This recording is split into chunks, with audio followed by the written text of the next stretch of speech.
Hello, Richard. Hi, sir. How are you? Good. I have a question for you to start. Wow. Okay. I need a number, a good hard number. When it reaches a certain degree, it becomes too hot for Richard Bazzy. What's that? It's funny you're saying that. We had this conversation on the Bubba show the other day. Oh, you Uh, did? we kind of did, yeah. Um, Kara laughed. There isn't one for me. I love it. I love it. Listen, 3 days ago or 2 days ago, I sat in my office with a sweater on. Well, this past couple weeks has made me reform because it's made me understand that hell is too hot for me. Um, so Well, you got a lot of reforming to do, sir. I know when it gets north of 90, I get uncomfortable. I I do. I don't mind it in the high 80s, 91, 92. It's a bit much. I think it's a bit much when you're at training camp and you're going 2-a-days. Then it could probably be a problem. I get it. Then it regales you back to the old Westfield days when you used to go 3-a-days and no water breaks and drink Wait a water minute. What do you know about Westfield? out of a ladle. Everybody would Wait a share. minute. Wait a minute. What do you know about Westfield? Well, I just know that's probably where you had football back in the day. Wow. That is exactly where I had football. I know probably every field in Western Pennsylvania. Well, that's pretty impressive. And you also then know it was pretty much more of a dirt field than it was grass. Yes, there's not a whole lot of grass to it. It used to hurt to get tackled there.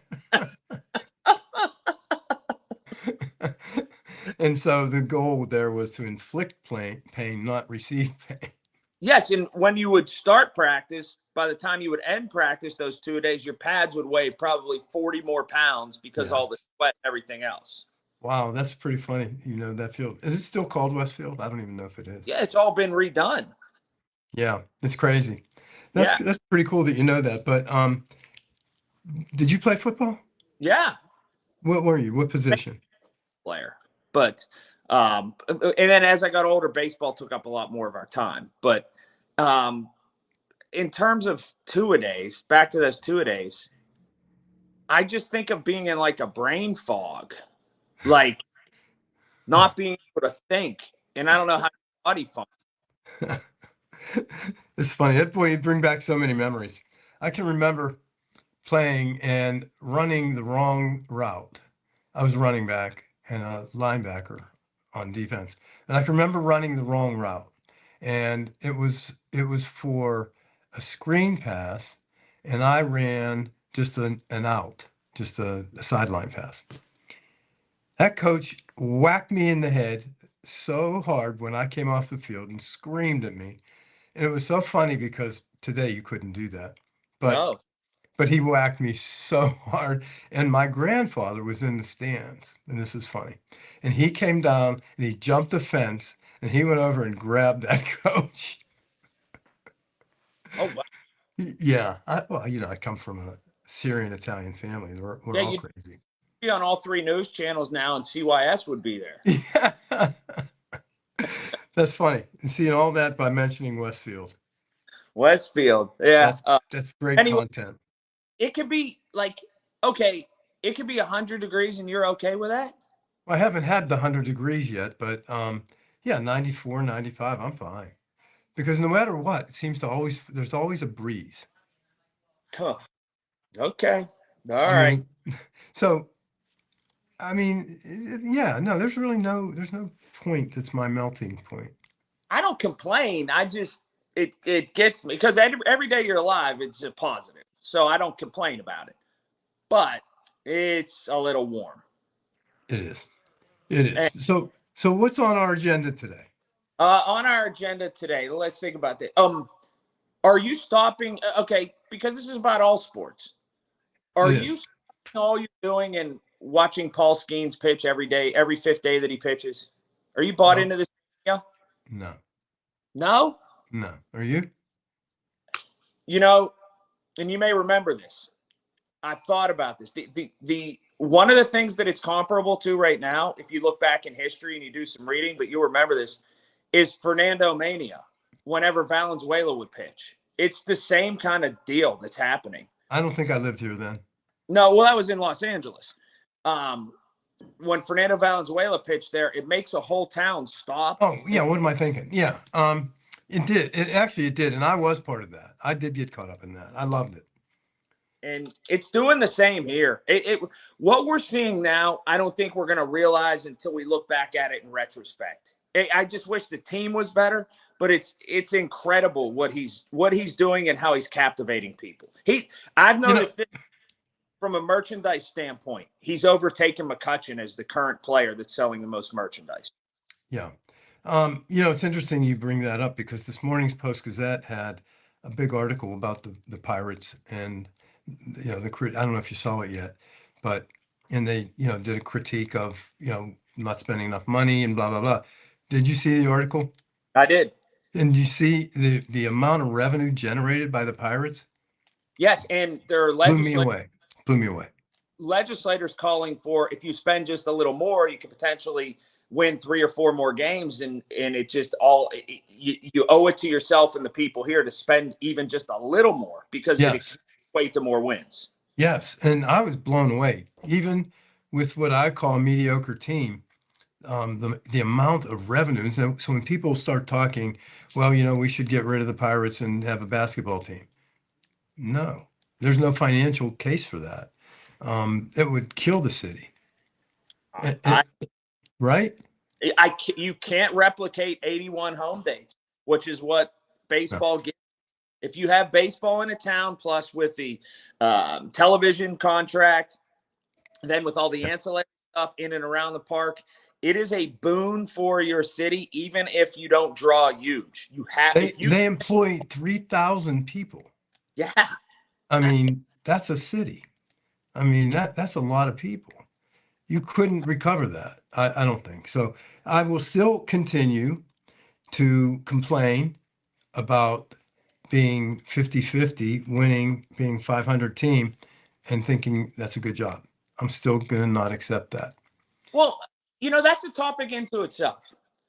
I've never understood the celebration of this because we talked about Steel Valley football, or we talked about playing sports back in the day.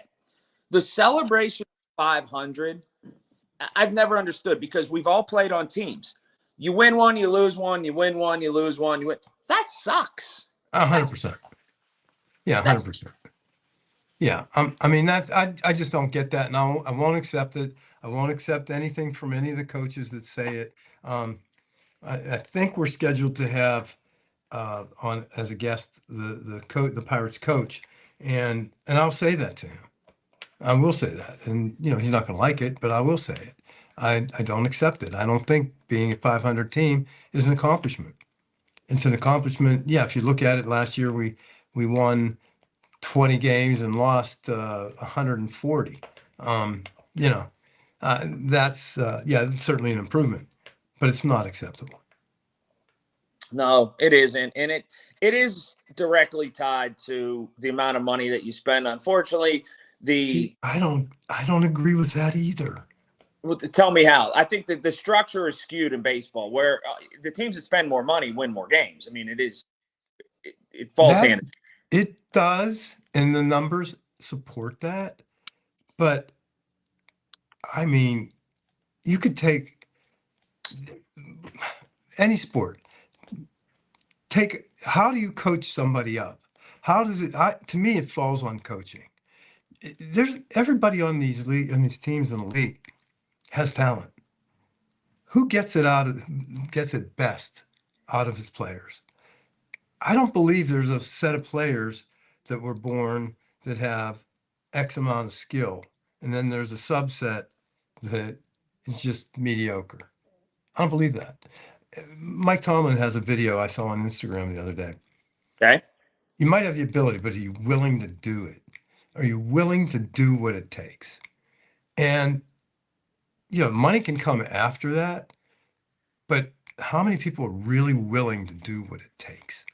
And if you have that, that's far superior to ability, to being talented or be a great pitcher. That's rare. 100 mile an hour, 100 mile per hour pitcher. That's pretty rare. Yeah, I get that. But left fielder, center fielder, right fielder. Um, you see some of these guys? Do you think they're in shape? Well, no, I also don't think they're talented enough But comparative. no, I'm not talking about the Pirates. I'm talking about throughout. I'm talking about the game of baseball. No. So, but do you Listen, have I went to a Pirate game with Rod Woodson, who is my okay? very, very good friend. He would shoot me for this, so I hope he doesn't see it. But I went to a baseball game with him, and I'll tell you how long ago it was. Arnold Palmer sat next to us, so it was a while ago. Oh wow. But we're watching them, and he said to me, "Can you look at these guys? These guys are not in shape." He said, "These guys couldn't play 2 downs of football," and that always stuck with me because when I look at them now, I'm always looking with a critical eye. There's a lot of out of shape guys that play baseball. Is that so? When you watch baseball, is that what you think of? How out of shape some of the guys are? I do. I do. Why does that? Okay, well then that's a different topic. Then, how in shape do you really need to be a baseball player? That's maybe why I don't watch a lot of baseball. Uh, Listen, baseball was my favorite sport. I played football, I played baseball, I played basketball. I sucked at basketball really bad. But baseball, football, and I wrestled. And baseball became my ultimate favorite sport. why did it fall off? Because I wasn't able to play anymore, and it's boring to watch. So I didn't really love it at that point. I like it and I can appreciate it. I understand the nuances. But yeah, for watching, I like the immediate hard hitting action of the NFL. Yes. Baseball is boring to watch. Even with the pitch clock, it's made the game shorter, but it's still boring to watch. There is no question, and this is a separate topic, and this is, I think, the biggest topic here. There, not even my generation, but the one just above me that's older than me. That's absolutely the last generation where baseball is America's sport. Football became America's sport for anybody 50 and younger. Yes, There's there's no question which is why it's my favorite sport. because you're 50 and younger. Oh, Right. But no, no, not 50, the and younger part. the and younger part. It is. And here's the thing. We say this all the time. And I'm glad you brought this up because I think kids get an unfair sort of mark or knock. We always blame, well, it's because attention spans are short. Well, no, No, baseball is boring to watch, man. yeah, It's it is. It is. But I will tell you, there was nothing like, I mean, and remember, we didn't have travel teams when I right. played. I mean, we had the teams were comprised of people in our city. Um, but we would go. I think I went 18-0 on my last. I think it was Pony League, or what's next, Colt League. Yeah. And we were 16-0 or 18-0. I think it was 16 actually, 16-0. And there is nothing. That was so cool. I just loved that. I took such pride in that. I was a catcher, and I loved it. Well, that would be interesting too to me. And I always go off on a tangent, but you actually kind of didn't need travel teams then because the population of Homestead and Munhall was so much bigger than it is now. Yes, that's true. There were a lot more people and a lot more kids, and it was a That's lot. true. The population density was just incredible in a place like that. Yep, that's very Like, true. like you grew up with a ton of kids your age Oh yeah. within walking distance. Oh, I walked to school every day, and it really wasn't that close. But who lives there now is Aaron Kleiber. Oh, Yeah, he lives in Munhall.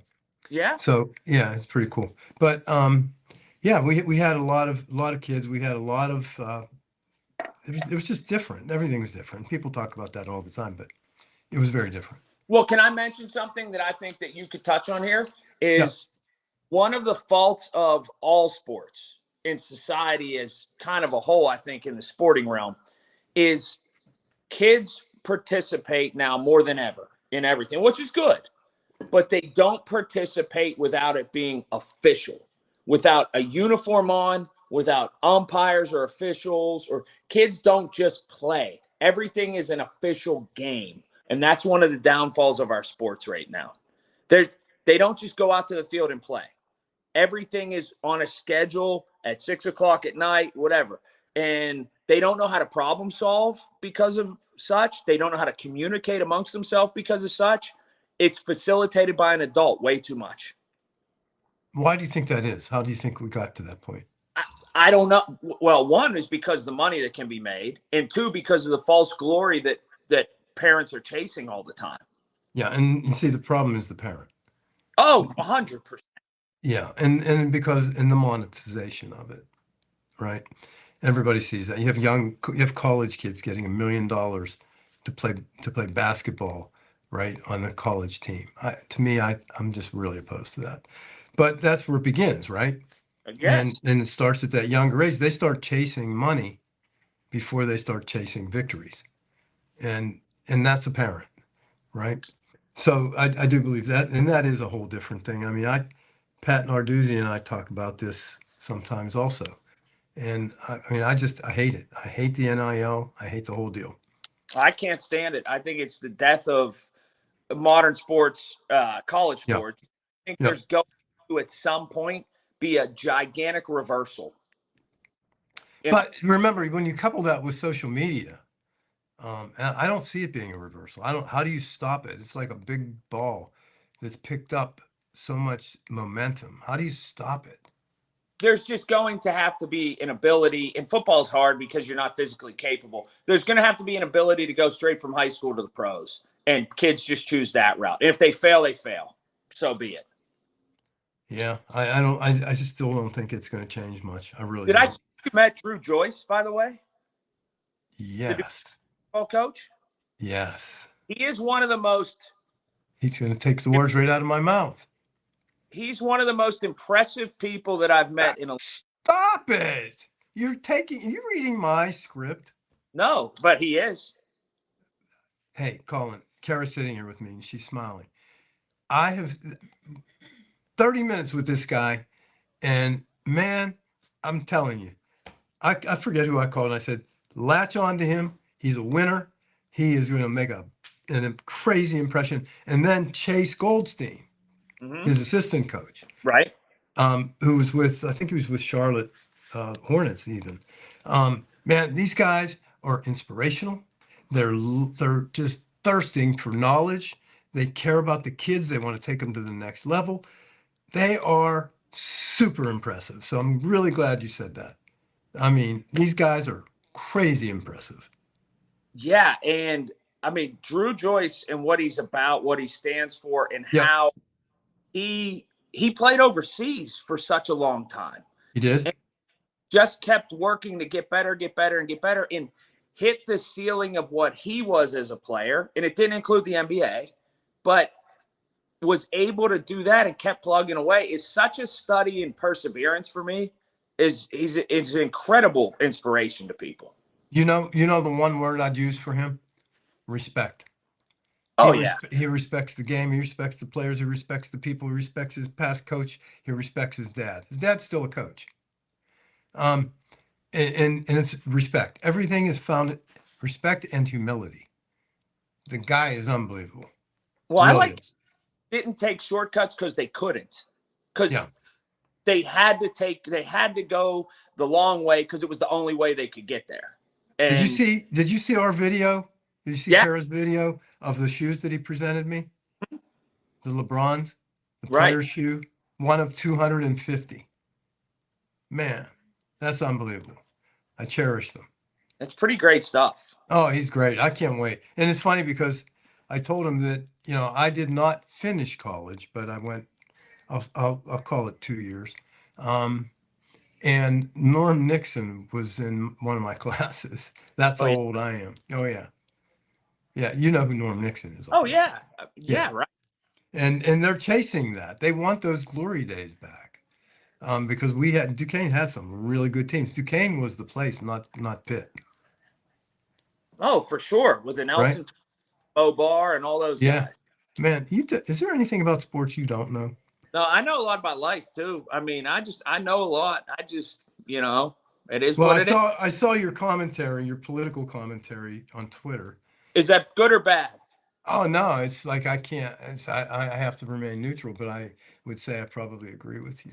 I'm Um, That's the thing. And not to make it political, but if you're neutral in today's climate, both sides want to throw you onto the other side, and I find that weird. yeah, that's true. We need more level-headed people. You here's all I say about it to anybody that talks it. Out of 350 million people, it's amazing to me these are our two best candidates. If there were 350 people, it would be amazing these were the two best. I'm telling you. I'm telling you. And it's sad. It's sad. It's a sad commentary. And then when we have people like George Clooney, an actor, influencing the rest of the world, and people say, well, he's just an actor. Why do people listen to him? I don't know. Because he's good looking? No, that's stupid. No, it's a fact. Arnold Schwarzenegger became governor of the state of California because he was Arnold Schwarzenegger, not because he had the ability to run a government. That's just our public. But Mr. Trump is coming to Butler County tomorrow. Do you know that? Or Saturday. Last time that happened, his plane flew right over my house because I live in Hampton, which is not far from the Butler County Airport. Right. And there was a lot of activity right over my house, which That's was pretty cool.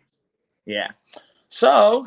All right. So you got training camp, what, 2 weeks? Couple weeks, yeah. Yeah, I'm excited. Mm-hmm. I am. And I don't want to belabor the point, but we'll talk about that next time. We will. All righty. Anything else? No, I'm good.